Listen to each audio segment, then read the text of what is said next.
નમસ્કાર. દરા કૃષિ વિદ્યાલયમાં આપ સર્વનું સ્વાગત છે. હું દેવેન્દ્ર પટેલ, ઝીરો કેન્સર ઇનિશિયેટિવનો ફાઉન્ડર. ઝીરો કેન્સર ઇનિશિયેટિવનો મુખ્ય હેતુ જમીનોને ઝેરમુક્ત કરવાનો છે, જેનાથી આપણે આપણો ખોરાક પણ ઝેરમુક્ત બનાવીએ અને પરિણામ સ્વરૂપ આપણે બધા તંદુરસ્ત રહીએ, આપણો સમાજ તંદુરસ્ત રહે, આપણું ગુજરાત તંદુરસ્ત રહે, આપણો ભારત તંદુરસ્ત રહે. આજનો આપણો વિષય છે પ્રાકૃતિક ખેતીમાં ડિફ્યુઝનનું મહત્ત્વ. ડિફ્યુઝન એટલે શું? એમ ડિફ્યુઝનને ગુજરાતીમાં પ્રસરણ કહેવામાં આવે છે. આજે પ્રસરણ વિશે જે પણ માહિતી અમે આપવાના છે એમાં વાયુ વચ્ચેના પ્રસરણની વાત છે, અને તે વાતાવરણ અને જમીનની અંદરમાં વાયુના પ્રસરણની વાત છે. હવે આપણને આ કેટલા હદે મદદ કરી શકે એ આપણે જોવાનું છે. આજના આપણા લેક્ચરમાં આપણે જોઈશું પ્રસરણ એટલે શું. પ્રસરણથી પ્રાકૃતિક ખેતીમાં ફાયદા શું થાય, છોડના વિકાસમાં તેનું મહત્ત્વ શું. તો સૌથી પહેલાં આપણે જોઈએ ડિફ્યુઝન એટલે શું. ડિફ્યુઝન પ્રસરણ એ એક એવી પ્રક્રિયા છે જેમાં વાયુ અથવા તો ગેસના અણુઓ વધુ ઘનતા ધરાવતી જગ્યાથી ઓછી ઘનતા ધરાવતી જગ્યામાં પ્રસરણ કરે.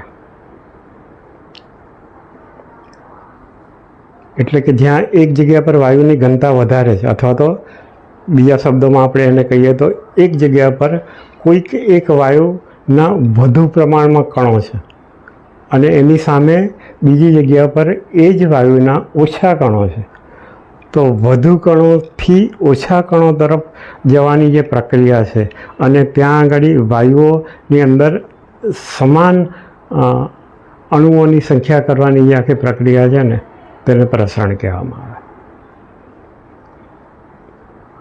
જેને આપણે સાદી ભાષામાં એવું પણ કહી શકીએ કે ફેલાઈ જવું. પ્રસરણના તમે નાના મોટા રોજબરોજની જિંદગીની અંદર છે ને તે અનુભવ કરતા હશો. ધારો કે તમે તમારા બેઠક રૂમમાં બેઠા છે અને રસોડાની અંદર કોઈક વસ્તુનો વઘાર થાય છે. હવે એ હિંગનો વઘાર પણ હોઈ શકે, એ જીરાનો વઘાર હોઈ શકે, એ મેથીનો વઘાર હોઈ શકે. તો જેવો તમારા રસોડાની અંદર વઘાર થાય છે ને તો એવી તરત જ એની સ્મેલ તમને તમારા બેઠક રૂમમાં મળે છે. આ પ્રસરણની એક વાત થઈ. બીજે હું એક તમને નાનો વિડીયો પણ બતાવીશ કે જેની અંદર હું પાણીની અંદર બીટ નાખતો હોય, તો બીટના જે રંગ છે, લાલ રંગ છે બીટનો, એ આખા પાણીમાં પ્રસરતો દેખાશે. આ પણ એક ડિફ્યુઝનનો પ્રકાર છે.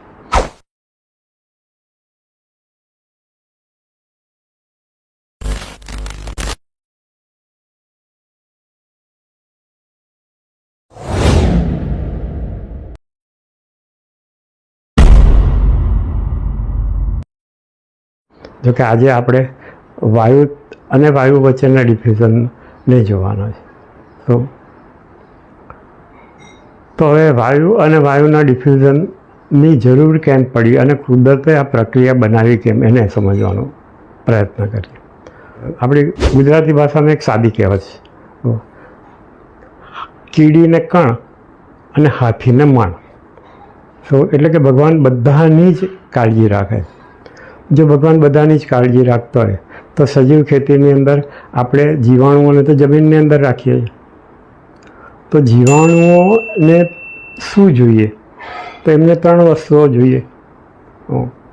એક તો એમને જોઈએ છે હવા, એમને જોઈએ છે પાણી, અને એમને ત્રીજી વસ્તુ જોઈએ છે ખોરાક. તો આ 3 વસ્તુ જો આપણે જીવાણુઓને આપીએ પ્રાકૃતિક ખેતીમાં તો એ આપણા માટે મન મૂકીને 24 કલાક કામ કરતા થાય. તો હવે ખોરાક તો આપણે જીવામૃત અને ઘન જીવામૃતથી આપી દઈએ છીએ, પાણી પણ આપણે સિંચાઈથી આપીએ છીએ. તો પણ હવાનું શું હોય? હવાની જે વ્યવસ્થા કરવાની છે તે કુદરતી ડિફ્યુઝનથી કરીશ. હવે હું તમને એ વધારે સારી રીતે અને નજીકથી સમજાવું કે જમીનની અંદર જીવાણુ અને ભગવાન ઓક્સિજન અથવા તો પ્રકૃતિ એને ઓક્સિજન કેવી રીતે પહોંચાડે એ પ્રક્રિયા આપણે હવે સમજીએ.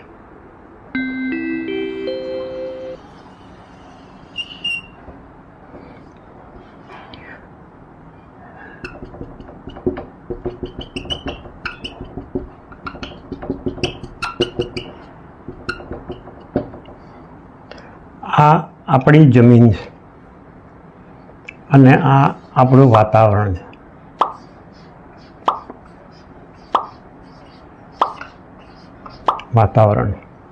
વાતાવરણ તો વાયુઓથી ભરેલું છે. ઓક્સિજનની પ્રમાણ કેટલું છે? 21%. નાઇટ્રોજનનું પ્રમાણ કેટલું છે? 78%. કાર્બન ડાયોક્સાઇડનું પ્રમાણ કેટલું છે? 0.042%. એટલે કે 0.042% થયું. આપણે અત્યારે આ 3 મુખ્ય વાયુઓની વાત કરીએ છીએ. બીજા ઘણા વાયુઓ છે તો એની વાત અત્યારે આપણે આની સાથે નથી જોડતા.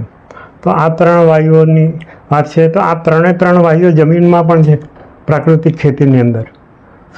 તો જમીનમાં પણ ઓક્સિજન છે, જમીનમાં પણ નાઇટ્રોજન છે, જમીનમાં પણ કાર્બન ડાયોક્સાઇડ છે. તો આ 3 જમીનમાં છે. પણ આ જે 21% ઓક્સિજન, અહીંયા 21% ઓક્સિજન નથી એમ. અહીંયા 78% નાઇટ્રોજન હવામાન વાતાવરણમાં છે, તો એ જમીનની અંદર 78% નથી એમ. કાર્બન ડાયોક્સાઇડનું પણ આવું જ છે. અહીંયા તમને એક જુદી વસ્તુ જોવાની મળશે. અહીંયા ઓક્સિજન અને નાઇટ્રોજનનું પ્રમાણ વધારે અને કાર્બન ડાયોક્સાઇડનું પ્રમાણ ઓછું છે. જ્યારે જમીનની અંદર ઓક્સિજન અને નાઇટ્રોજનનું પ્રમાણ ઓછું છે અને કાર્બન ડાયોક્સાઇડનું પ્રમાણ વધારે. એટલે આ જગ્યા પર ડિફ્યુઝનનું મહત્ત્વ વધી જાય છે અને ડિફ્યુઝનની પ્રક્રિયા આ જગ્યા પર થશે, કારણ કે એક જગ્યા પર વધુ ઘનતા છે વાયુની અને એ જ વાયુની ઘનતા બીજી જગ્યા પર ઓછી થશે. તો શું થશે કે હવે આપણે જુદી રીતે જોઈએ આખી વાતને કે આ જમીનની અંદર નાના સૂક્ષ્મ જીવાણુઓ છે બરાબર. આ જીવાણુઓ શું કરશે? જીવન માટે શ્વસન કરશે. શ્વસનમાં એ લોકો શું કરશે? શ્વસનમાં એ ઓક્સિજન અંદર લેશે અને કાર્બન ડાયોક્સાઇડ બહાર કાઢશે. બરાબર. એટલે આ 2 વાયુઓની તો વાત આપણે કરી દીધી. પણ હવે થશે શું કે જેમ જેમ એ શ્વસન કરતા જશે તો ઓક્સિજનનું પ્રમાણ કેવું થતું જશે? પ્રમાણ ઓછું થતું જશે. અને જેમ એ લોકો શ્વસન કરી અને ઉચ્છ્વાસ બહાર કાઢશે એમની રીતે તો ત્યાં આગળ કાર્બન ડાયોક્સાઇડનું પ્રમાણ વધવાનું ચાલુ થશે. ઘણી વખતે જો પુષ્કળ પ્રમાણની અંદર જીવાતો હોય અને એ હોય તો કાર્બનનું પ્રમાણ 5% સુધી પણ પહોંચી જતું હોય.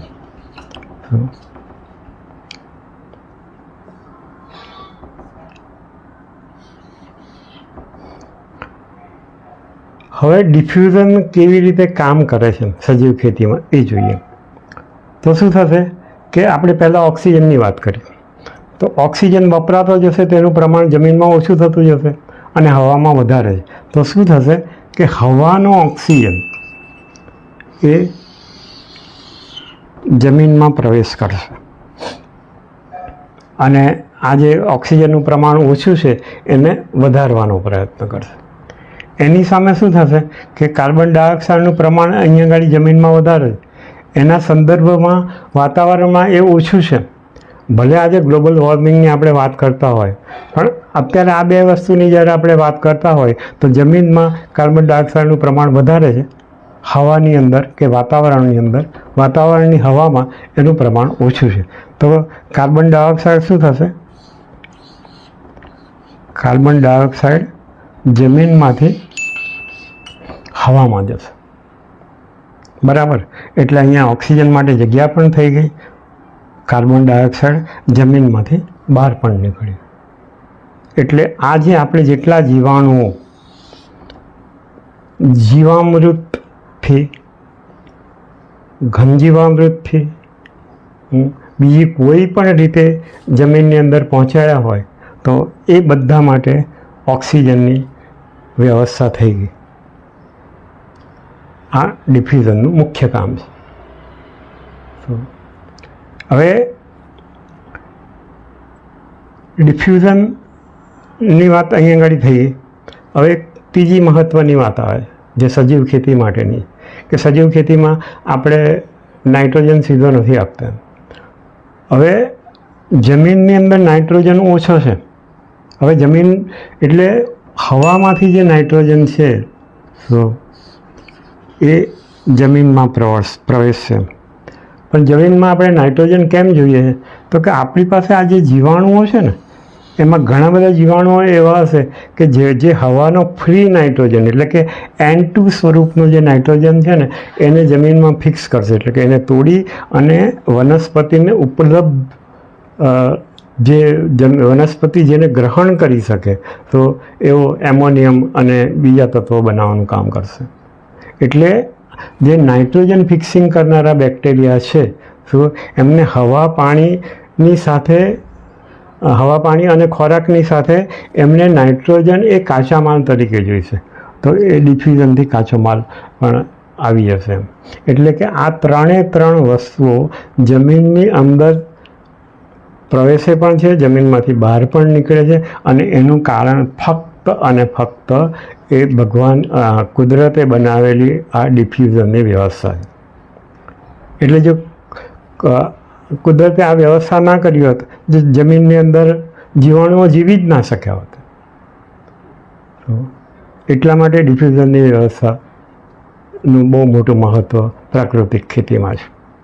હવે બીજી એક વાત જોઈએ આપણે, અને એ વાત એવી છે કે આપણે એવું કહું કે ભાઈ છોડના વિકાસમાં ડિફ્યુઝનનું શું મહત્ત્વ છે? તો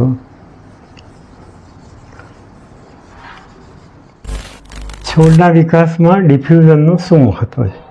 હવે આપણાને આ બધી આપણે વાત કરી, એમાં એક બીજી વાત પણ આવી જાય કે છોડને જો તંદુરસ્ત રાખવો હોય ને તો એના મૂળિયાને પણ ઓક્સિજન મળતો રહેવો જોઈએ.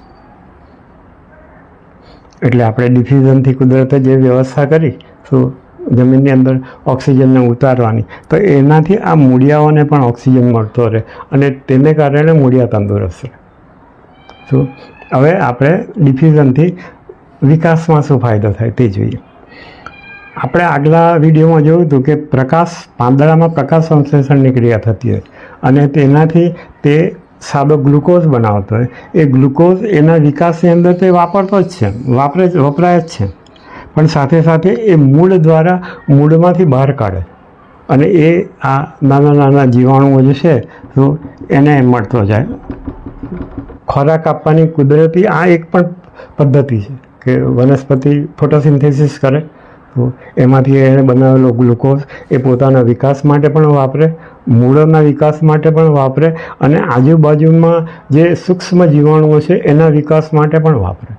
એકલા સૂક્ષ્મ જીવાણુઓના વિકાસ માટેની વાત નથી આવતી. આની અંદર માઇકોરાઇઝા જેવી સારી ફૂગોના વિકાસ માટે પણ તો વનસ્પતિએ બનાવેલા ગ્લુકોઝનો બહુ જ ઉત્તમ ઉપયોગ થાય. એટલે આ જે વિકાસ એ થયું. હવે આ શક્ય ક્યારે છે? તો કે ભાઈ આપણે જે એમ કહું ને કે જમીનમાંથી જે કાર્બન ડાયોક્સાઇડ બહાર નીકળે, આ કાર્બન ડાયોક્સાઇડ જે બહાર નીકળ્યો તો પ્રકાશ સંશ્લેષણની ક્રિયામાં શું જોઈતું હતું? તો કે સૂર્યપ્રકાશ.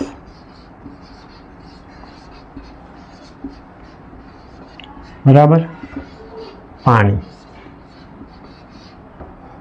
અને કાર્બન ડાયોક્સાઇડ. આટલી 3 વસ્તુ મુખ્ય હતી.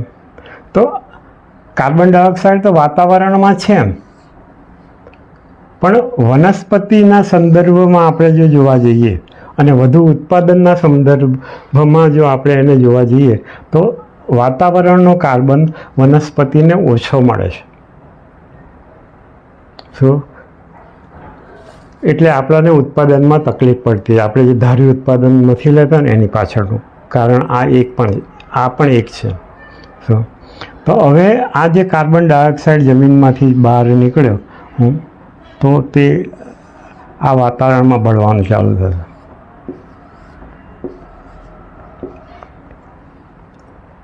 એટલે કે પાન આ જે કાર્બન ડાયોક્સાઇડ છે ને એને ઉઠાવવાનું કામ કરશે. એટલે જમીનમાંથી નીકળેલો જે કાર્બન ડાયોક્સાઇડ છે એ પાન ઉઠાવી લેશે અને એને ગ્લુકોઝમાં પરિવર્તિત કરી દેશે. એટલે કુદરતી ખેતીની અંદર આ એક વધારેમાં વધારે ફાયદો છે કે જમીનમાં જે કાર્બન ડાયોક્સાઇડ ઉત્પન્ન થાય છે તેનો મોટામાં મોટો ભાગ છે ને તે કાસ્ટમાં એટલે કે વનસ્પતિના વિકાસમાં વપરાઈ જાય. શું? હવે આની સાથે એક બીજી એક વાત આવી જાય અને તે વાડની વાત આવે. શું? તો કે ભાઈ હવે આ જે કાર્બન ડાયોક્સાઇડ હવામાં આવ્યો શું તો એને જો પવનો લાગશે તો એ પણ કાર્બન ડાયોક્સાઇડને લઈને જતો રહેશે. એટલે ફરી પાછું આ જે વાતાવરણ છે જેને આપણે માઇક્રો ક્લાઇમેટ પણ કહી શકીએ તો એની અંદર કાર્બન ડાયોક્સાઇડની પ્રમાણ ઓછું થઈ જશે. તો આપણે એને જો ના થવા દેવું હોય ને તો આપણે ખેતરની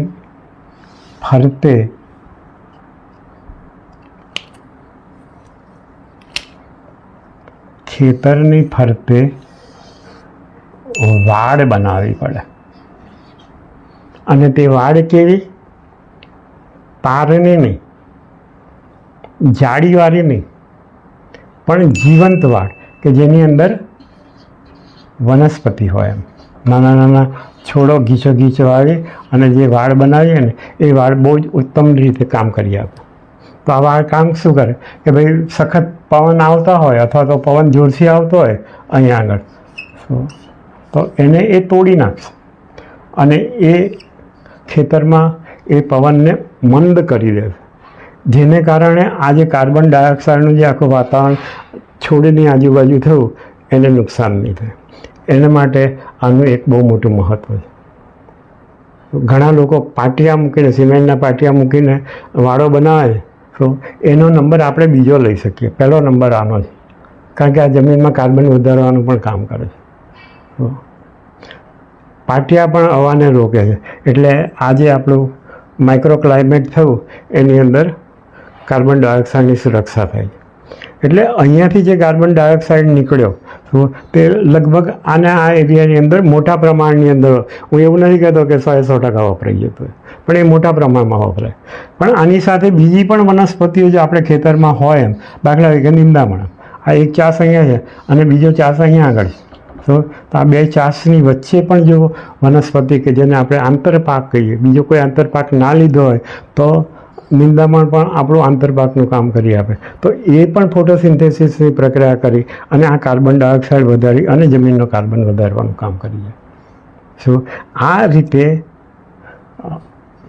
આ કાર્બનની સાયકલ અહીંયા ઘણીવાર પતી જતી હોય અને એને કારણે વનસ્પતિને જેટલો વધારે કાર્બન ડાયોક્સાઇડ મળશે ને, જેટલો વધારે સૂર્યપ્રકાશ મળશે ને એટલો વનસ્પતિનો વિકાસ કુદરતી રીતે વધારે થશે.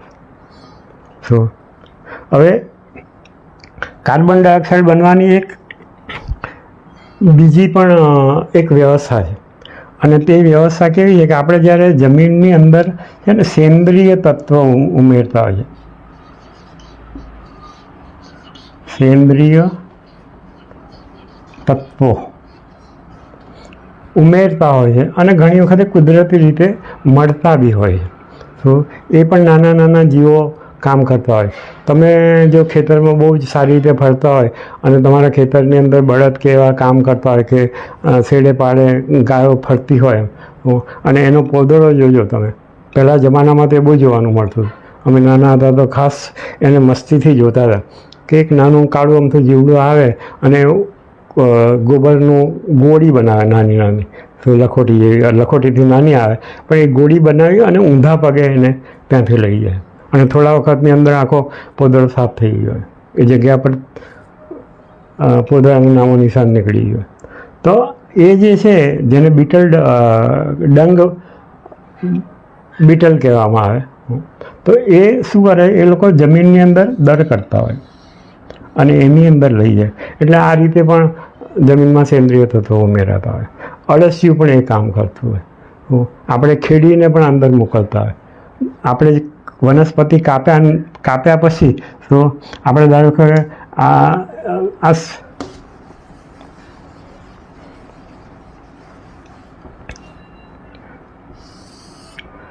ધારો કે મેં શેરડી વાવી છે,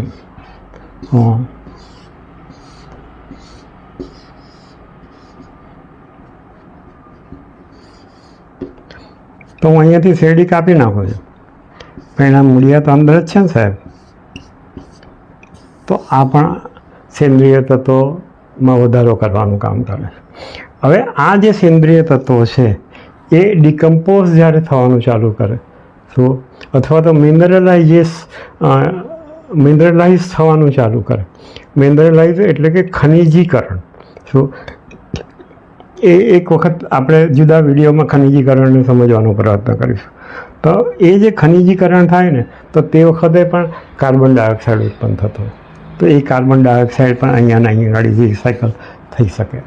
પણ એના માટે જરૂરી શું છે કે આપણી પાસે વનસ્પતિ વધારે હોવી જોઈએ. જેટલી વધારે આપણું ખેતર જેટલું લીલી વસ્તુઓથી ઢંકાયેલું હશે એનો આપણાને વધારેમાં વધારે ઉપયોગ થશે. એટલે આ રીતે આપણે ઓર્ગેનિક મેટરની વાત કરતા હોઈએ. હવે આ સાથે આપણે એક બીજી વાતને પણ જોઈ લઈએ કે આઈડિયલ જમીન કોને કહેવાય.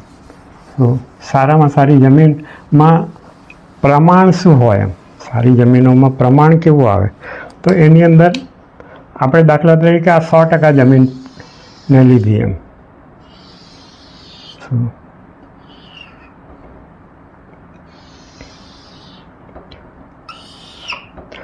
તો એમાં 25% જે છે ને તે હવા હોવી જોઈએ,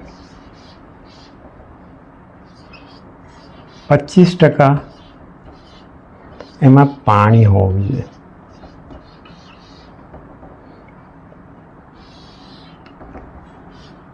5% જેટલી એમાં સેન્દ્રિય પદાર્થ હોવા જોઈએ.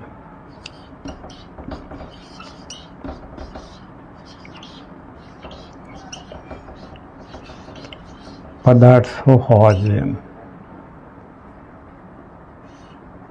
બરાબર. અને 45% મિનરલ હોવા જોઈએ. મિનરલ એટલે જે તે જગ્યાની માટી.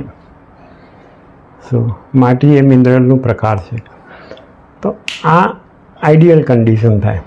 હવે જ્યારે હવા 25% હવા હોય અને 25% પાણી હોય, તો 25% હવા હોય અને 25% પાણી હોય, તો એ કન્ડિશનને આપણે પ્રાકૃતિક ખેતીમાં વાપસાની કન્ડિશન કહીએ. તો એ વાપસાનું નિર્માણ થાય આ રીતે 25% હવા 25% પાણીથી. આ આંકડા એક્ઝેક્ટ સેટ નથી થતા, પણ આની આજુબાજુના હોય તો આ જમીન તમારી સારામાં સારી થાય.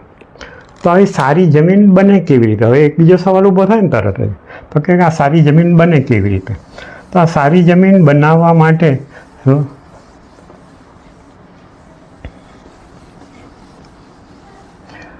આપણે જમીનનું બંધારણ સુધારવું પડે. જમીનનું બંધારણ એટલે કે શું એમ?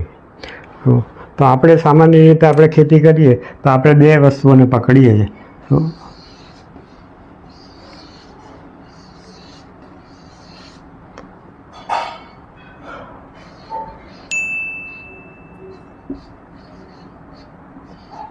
બેક્ટેરિયા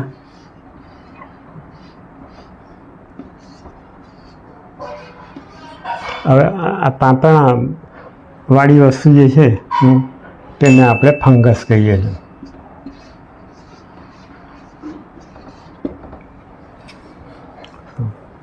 તો આ જ્યારે બે ભેગા થાય ને ત્યારે જમીનનું બંધારણ થવાની શરૂઆત થાય. જમીનનું બંધારણ કેવી રીતે થાય કે આ બેક્ટેરિયા છે, તો એની આજુબાજુ માટીના કણો છે.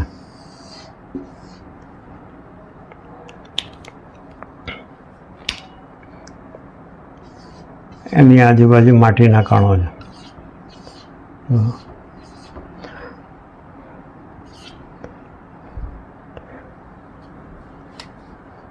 અને ફંગસ પણ છે.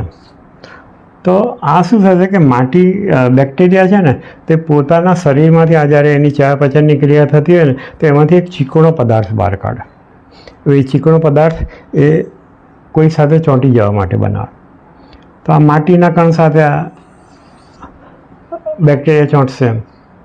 શું તો માટીના કણો અને બેક્ટેરિયા એકલા જ જો બેક્ટેરિયા હોય અને માટીના કણો હોય તો એકબીજા સાથે જોડાઈને સજ્જડ થઈ જાય, એટલે ફરી પાછી હવાની અવર જવરની અંદર અવરોધ થાય. તો કુદરતે એ પ્રોબ્લેમ કેવી રીતે સોલ્વ કર્યો? તો એ પ્રોબ્લેમ એણે ફંગસથી સોલ્વ કર્યો. એટલે શું થશે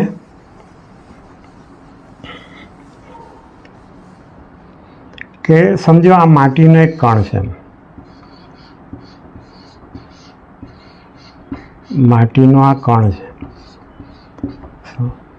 તો એની આજુબાજુ છે ને તે બેક્ટેરિયા ચોંટી જશે.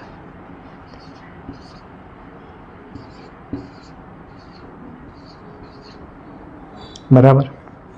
એવી રીતે બાજુમાં બીજો માટીનો કણ આવશે. એટલે આવી રીતે આ બધા એકબીજા સાથે ચોંટતા જશે. પણ જો આ બહુ લાંબુ ચાલ્યું ને તો એક આખું થર બંધ થઈ જશે અને એ થરમાંથી પછી અવર જવર બધી અટકી પડશે. એટલે ત્યાં શું થાય છે કે ફંગસ આપણાને મદદ લાગે છે કે ભાઈ આ એ થયું એમ, આ માટીનો કણ છે તો આ માટીનો કણ છે, આ માટીનો કણ છે, અહીંયા એક બીજો આપણે માટીનો એક કણ બનાવીએ. તો આ બધાની વચ્ચે છે ને તે ફંગસના જે તાંતણાઓ છે ને એ બધા જોડાઈ જશે અને આનું એક સમૂહ બનાવશે, એક ગોળી બનાવશે. શું હવે આ જે ગોળી બનશે ને એવી એ અનેક ગોળીઓ બનાવશે અને એ બધી ગોળીઓ છે ને તે એકબીજા સાથે ચોંટતી જશે.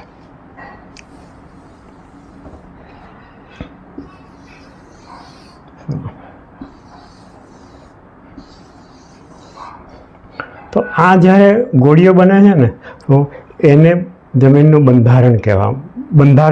જમીન બંધાવાની શરૂ થઈ કહેવાય.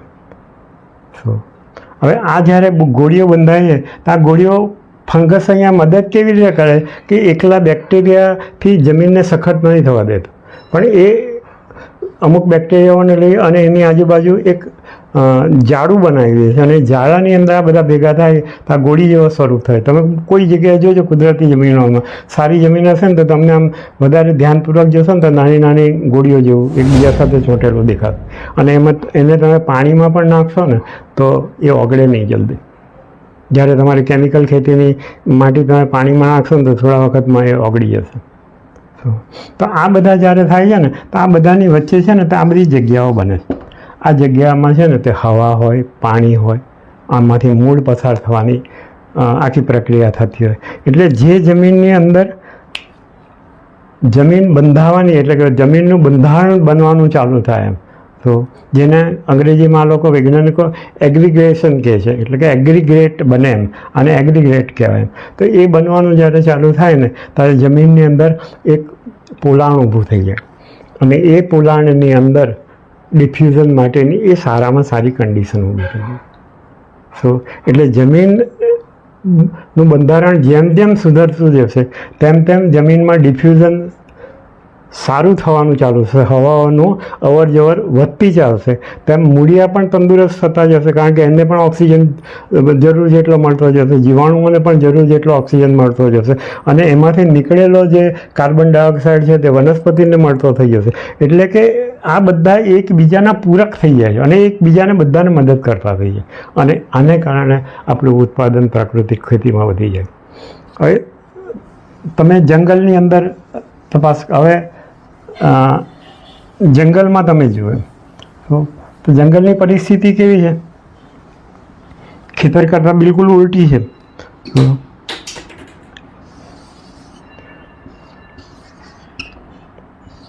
અહીંયા તો બધા ઝાડ નજીકમાં આવેલા છે. તો આ બે થડની વચ્ચે પણ અહીંયા આગળ ઘણી બધી વસ્તુઓ છે. ત્યાં વેલા છે, નાના નાના છોડવાઓ છે. શું આ વેલો આમ કરીને આમ ઉપર ચડતો હોય, તો આ બધી જગ્યાઓ ઉપર કોઈક ને કોઈક વનસ્પતિથી આ આખો જે જંગલનો જે ફ્લોર કહેવાય ને, કે જંગલની જે સપાટી જેને આપણે કહીએ, તો એ પૂરેપૂરી ઢંકાયેલી છે. તો હવે પાનખર આવશે અને બીજી કોઈ કારણો હશે, ઉપર વાંદરાઓ ચડ્યા હશે કે બીજા જાનવરો ચડ્યા હશે, ડાળીઓ તોડશે, હાથીઓ ફરતા હોય કે બીજા કોઈ વાંદરાઓ હોય, તો એ બધી વસ્તુઓ ક્યાં પડશે? જમીનની ઉપર પડશે. તો આ જે જમીનની ઉપર પડેલી બધી જ વસ્તુઓ છે ને, તે કાળક્રમે છે તે ડિકમ્પોઝ થવાની ચાલુ થાય, અને એ ડિકમ્પોઝ થઈ અને એ જમીનની અંદર ઉતરવાની ચાલુ થાય. તો આ જે ઉપરનું પડ છે જંગલનું, તો એ જંગલના પડની અંદર એટલા મોટા પ્રમાણની અંદર આ જે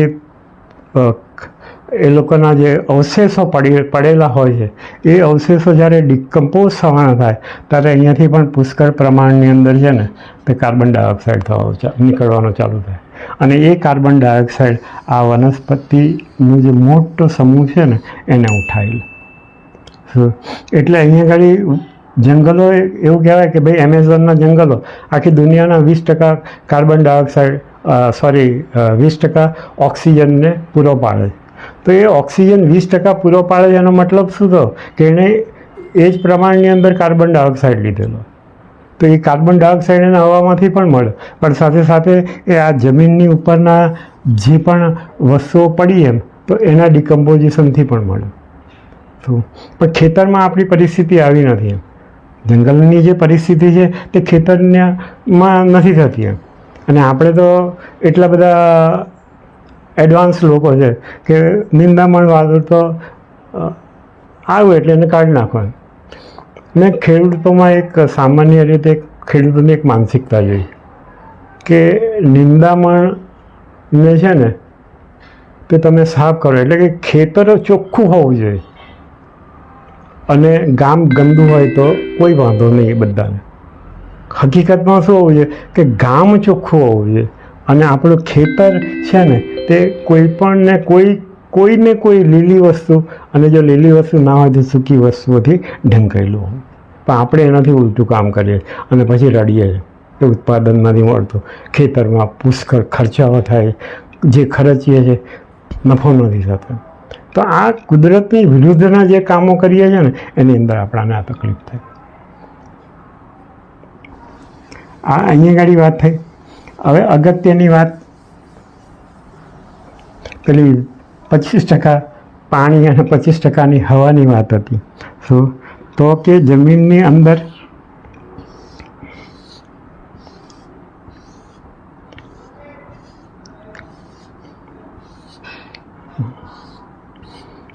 આ આપણા મૂળિયા છે, આપણી જમીન બિલકુલ તૈયાર થયેલી છે. શું? કે જેની અંદર નાની નાની પોટલીઓ છે, એટલે અહીંયા હવાની અવર જવાની પણ પુષ્કળ જગ્યા છે. હવે આપણે પેલી 25% પાણીની વાત કરતા હતા ને, એને બદલે પરિસ્થિતિ ઉલટી થાય. ઉલટી થાય એટલે કે આપણે ફ્લડ ઇરિગેશન આપી દીધું. તો ફ્લડ ઇરિગેશન આપ્યું તો શું થશે? કારણ કે આપણી જમીનો ભલે આજે તમે ને હું એવું એ કહેતા હોય કે ભાઈ અમે તો પ્રાકૃતિક ખેતી કરીએ છીએ, પણ પ્રાકૃતિક ખેતીની નીચેની અંદર એક અગત્યની વસ્તુ ને કોઈ દાડો આપણે છે ને તો ધ્યાનમાં જ નથી લીધી, અને એ છે હાડપાન.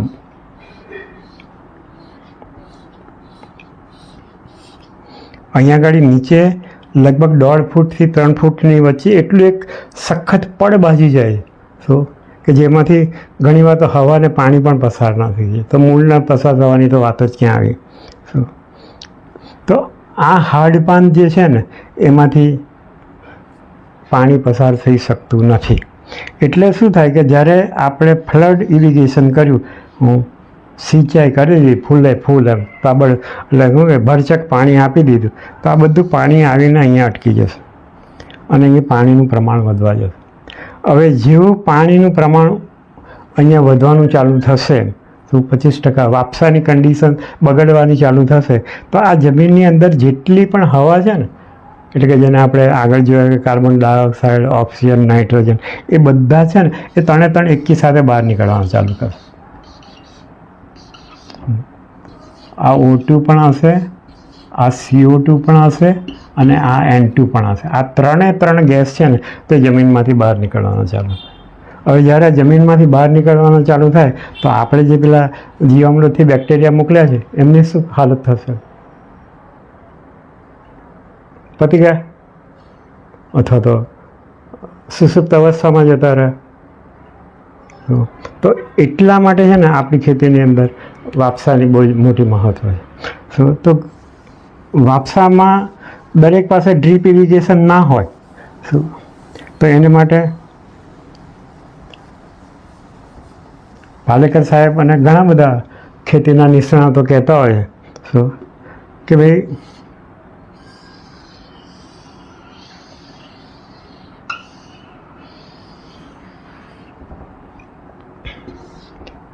આપણા ચાસ છે તો તમે એક વખત પાણી અહીંયા આપો એમ, અને અહીંયા તમે પાણી ના આપો, અને ત્યાર પછી ફરી પાણી ક્યાં આપો? તમે અહીંયા આપો. અહીંયા ને અહીંયા પાણીનું પ્રમાણ વધારે છે, પણ આ જગ્યા કોરી છે માટે આ બધું પાણી અહીંયા આવતું રહેશે. શું અને વાપસાની કન્ડિશન મેન્ટેન થઈ જશે. એટલે કે વાપસાની જે પરિસ્થિતિ છે અથવા તો પ્રમાણ જે છે ને, એટલે કે વાપસા ફરી આ જગ્યા ઉપર તરત જ થોડાક જ સમયની અંદર એસ્ટાબ્લિશ થઈ જશે. એટલે ફરી પાછું હવાની અવર જવર ચાલુ થઈ જશે. ફરી વાર જ્યારે પાણી આપવાનું છે તો આ એક વખત પાણી આપ્યું ત્યારે આ ફરી વાર પાણી આપવાનું છે ત્યારે આપણે અહીંયા આપવાનું છે અને અહીંયા પાણી નથી આપવાનું. આ વાત તમને બધાને ખબર જ છે, ટ્રેનિંગમાં પણ કહેવામાં આવે શું. પણ આનું આ જે મહત્ત્વ છે ને તે હું ડિફ્યુઝન સાથે જોડી રહ્યો છું. કુદરતના બધા સિદ્ધાંતો એકબીજા સાથે જોડાયેલા હોય અને જેમાં જેનું પ્રમાણ વધારે હોય એ પ્રમાણે એ પરિણામો આપતા હોય. શું એટલે અહીંયા તમે પાણી આપ્યું, ફરી વખતે અહીંયા તમે પાણી નથી આપ્યું, તો એવી જ રીતે તમે અહીંયા પણ પાણી નથી આપ્યું. શું એટલે થોડાક જ વખતમાં આ આખા ભાગની અંદર વાપસાનું નિર્માણ થઈ જશે. તો એ રીતે આપણે જમીનમાં હંમેશા વાપસાનું નિર્માણ કરીએ તો શું થાય કે બેક્ટેરિયાઓને જરૂરી ઓક્સિજન, એમને જરૂરી નાઇટ્રોજન શું અને એ જે કાર્બન ડાયોક્સાઇડ બહાર કાઢે એનું ડિફ્યુઝન અથવા તો પ્રસરણ થતું રહે. આ રીતે પ્રસરણનું એક મોટું મહત્ત્વ થાય. એનો મતલબ શું થયો કે ફ્લડ ઇરિગેશન આખા ખેતરમાં જ્યારે આપીએ તો અહીંયા પણ ફ્લડ ઇરિગેશન આપીએ આપણે ત્યારે આપણે જીવાણુઓને કામ કરતાં અટકાવી દઈએ છીએ અને એને કારણે આપણાને એક નુકસાન થાય. હવે આની સામે હું તમને એક નાનો અમથો પ્રયોગ બતાવું, આ થાય છે કેવી રીતે.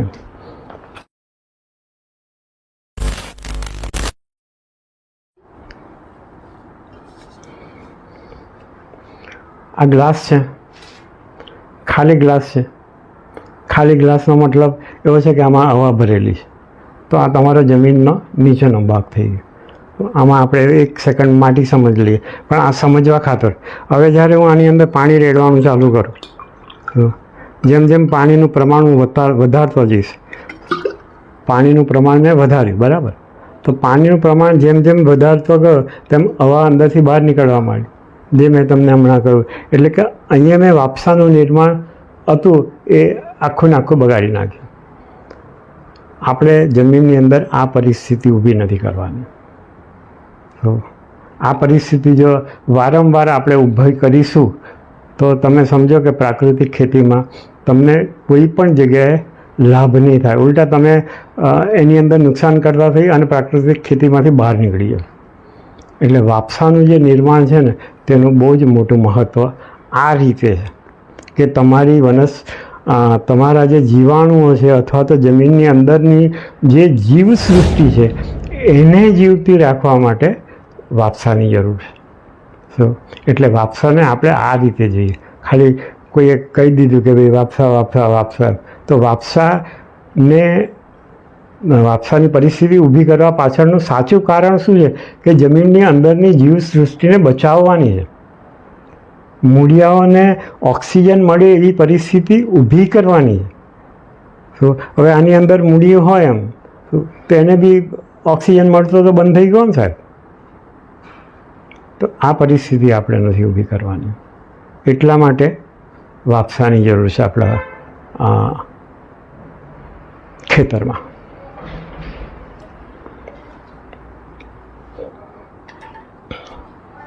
તો વાપસાને અસર કરનારો એક પરિબળ જેવું આપણે વધુ પડતું ખેતરમાં પાણી આપવું.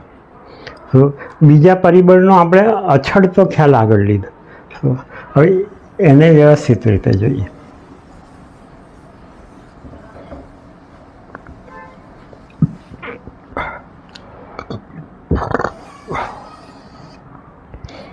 આ જમીન છે. હવે જો હું આના પર ટ્રેક્ટર ચલાવું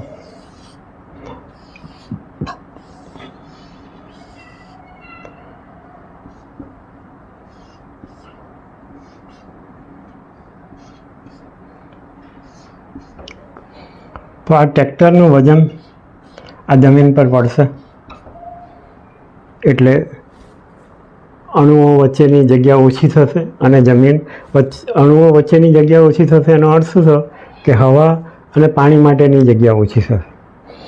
પણ જ્યાં સુધી આ ટ્રેક્ટર ઊભું છે ને એ એક જુદી વાત છે. પણ જ્યારે આ ટ્રેક્ટરની પાછળ પ્લાવ લાગે છે ને તો ત્યારે શું થાય, અત્યારે તો આ વજનની એ છે ને તે આ બાજુ જ છે, પણ જ્યારે આને ખેંચે છે ને ત્યારે આખી પરિસ્થિતિ એક આગળ બળ આપે છે ને આને ખેંચવાનું.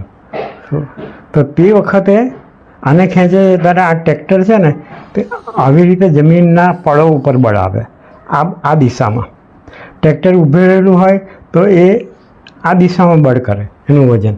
પણ જ્યારે પ્લાવ કે કલ્ટિવેટર કે તમે કંઈ પણ મારતા હોય અને ટ્રેક્ટર ચાલુ હોય તો એ આ દિશાની અંદર બળ કરે. તો તમે એન્જિનિયરિંગમાં જોતા હોય કે વિજ્ઞાનમાં તો આના કરતાં આનું લંબાઈ વધે છે, માટે આ બળ વધારે આવે. આ બળ વધારે આવે તો છે ને કે આ જમીનને એટલી બધી સજ્જડ કરી દે કે લાંબા ગાળે એ કઠણ થઈ જાય અને એક સ્લેબ જેવું થઈ જાય એવું કહેતું પણ ચાલે. એટલે આ જગ્યા પર સખત થઈ જશે. તમારે આનો ટેસ્ટ કરવો હોય ને તો એક સળીઓ જમીનની અંદર ઉતારવાનો ટ્રાય કરજો. થોડાક જગ્યા પર તો ત્યાં તમે 6-8 ઇંચની જગ્યા સુધી તો આરામથી ઉતરી જશે, પણ પછી એ સખત થવાનો ચાલુ છે. એક જગ્યાએ કદાચ તમારે ઠોકવો પણ પડે. તો સળીઓ નાખીને તમે તમારી જમીનમાં એ જોઈ લેજો કે હાડપાન ક્યાં છે. એટલે જમીન કોમ્પેક્ટ થવી, એમ માટીના અણુઓ વચ્ચે જગ્યા ઓછી થવી, તો એ કુદરતી ખેતીમાં બિલકુલ માન્ય જ નથી. એમ જો કુદરતી ખેતી કરવી હોય તો તમારી જમીનનું એક એવું બંધારણ હોવું જોઈએ કે જેમાં હવાની અવર જવર થતી હોય. હવે કોઈ મને એવું પણ કહે છે કે અળસિયા તો કરે જ છે ને, પણ અળસિયા એ થોડીક જગ્યામાં કરે છે, પણ તમારે તો જ્યાં અળસિયું છે ત્યાં આગળ તમારા બધા જીવાણુઓ નથી. એમ જીવાણુઓ તો ગમે ત્યાં પડેલા અને ગમે ત્યાં કામ કરે, તો એ ગમે ત્યાં છે તો એને ગમે ત્યાં આગળ ઓક્સિજન મળવો જોઈએ, એને ગમે ત્યાં એને પાણી મળવું જોઈએ, અને જે કાર્બન ડાયોક્સાઇડ કાઢે એ ત્યાંથી ખસી જવો જોઈએ. એટલે કે આ રીતે આપણે આખી વસ્તુને જોવાની છે. એટલે કોમ્પેક્શન છે ને, જમીનનું જે કોમ્પેક્શન છે એ આપણી વાપસા કન્ડિશન પર, મૂળિયાના ફેલાવા માટે આ બધી જ જગ્યાઓ પર છે ને તે બહુ જ મોટા પાયા પર અસર કરે. એટલે તમે જોજો કે જ્યાં આગળ તમે પ્રાકૃતિક ખેતી કરતા હશો ને તો તમારા મૂળનો વિકાસ જ્યારે જમીન તૈયાર થઈ ગઈ હશે ત્યારે એના વિકાસ વધી જશે. પણ એની જ સામે જ્યાં તમે કેમિકલ ખેતી થતી હશે તો ત્યાં આગળ કણો એકબીજા સાથે જોડાયેલા છે. હવે કેમિકલને કારણે પણ જોડાયેલા છે, ટ્રેક્ટરોને કારણે પણ જોડાયેલા છે, આ બધી પરિસ્થિતિઓને કારણે જોડાયેલા છે. ત્યાં આગળ ઓર્ગેનિક મેટર કે ઓર્ગેનિક કાર્બન જેવી કોઈ વસ્તુ જ નથી, તો એ પણ એને છૂટું નહીં પાડી શકતી. દાખલા કે ઓર્ગેનિક કાર્બન કે ઓર્ગેનિક મેટર જે જમીનમાં પ્રમાણમાં વધારે હોય તો એ પણ જગ્યા કરી આપે, પણ એવું પણ નથી. માટે કેમિકલ ખેતીની અંદર છે ને તે આપણે ભરપટ્ટે રસાયણો નાખીને જ ખેતી કરીએ. એટલે એક સાદી વાત કેવી થઈ કે હોસ્પિટલમાં દાખલ કરે અને હોસ્પિટલમાં દાખલ કર્યા પછી આઈસીયુમાં જાય. એટલે આપણે કેમિકલ ખેતીનો દરેક છોડ છે ને તે આઈસીયુમાં છે એવું સમજવાનું. કારણ કે આઈસીયુમાં જઈએ તો નસની અંદર ગ્લુકોઝ કે બીજી કોઈ દવાઓ ચડાવેલી હોય, ઓક્સિજન ચડાવેલો હોય, આ બધી જે પથારી છે એમ હું કોઈકને એ હોય તો યુરિન માટેનું કોથળી લગાવેલી હોય, આંતરડું કાપ્યું હોય તો તેમાંથી કચરો બહાર કાઢવાનો અથવા મોઢામાંથી કચરો બહાર કાઢવાની વ્યવસ્થા હોય. એટલે બધી વસ્તુઓ છે ને તે કામ કરતી બંધ થઈ જાય. એવી જ રીતે કેમિકલ ખેતીની અંદર કુદરતી બધી પ્રક્રિયાઓ જે છે ને તે બંધ થતી જાય. એટલે તમારે પછી આવી રીતે બોટલો જ ચડાવવા પડે, અને બોટલો આપણે યુરિયાના રૂપમાં આપીએ, આપણે ડીએપીના રૂપમાં આપીએ.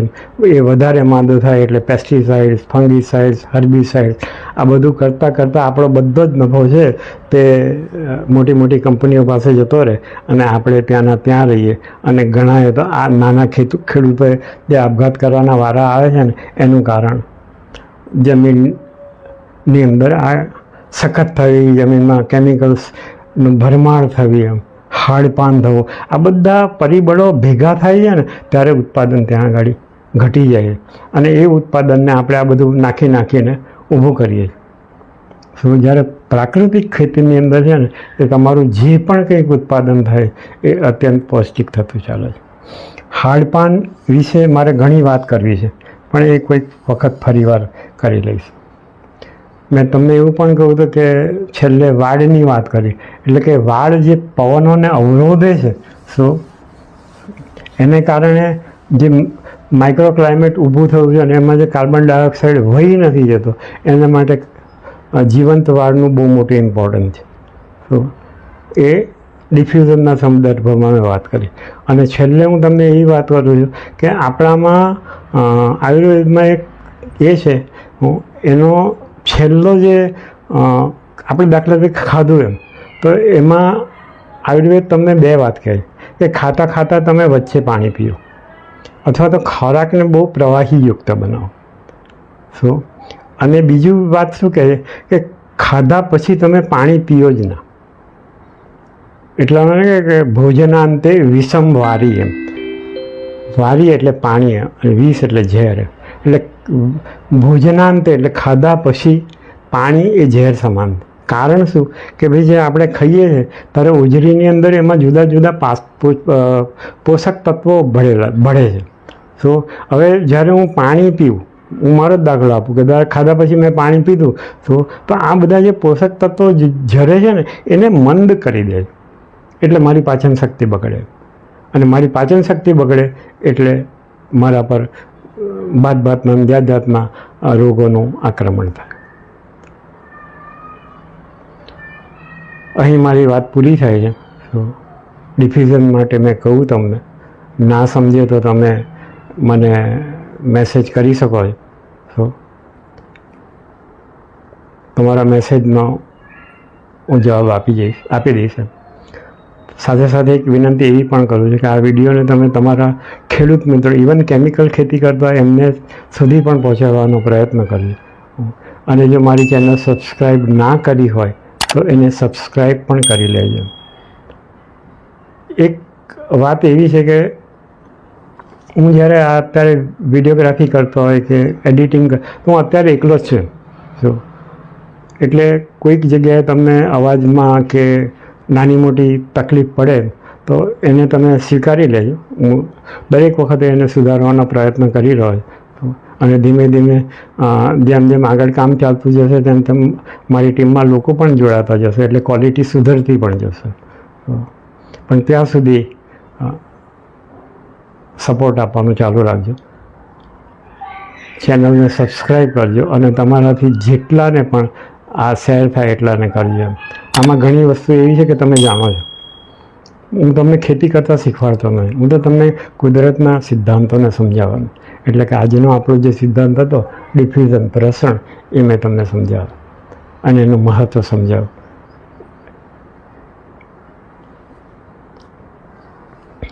નમસ્કાર.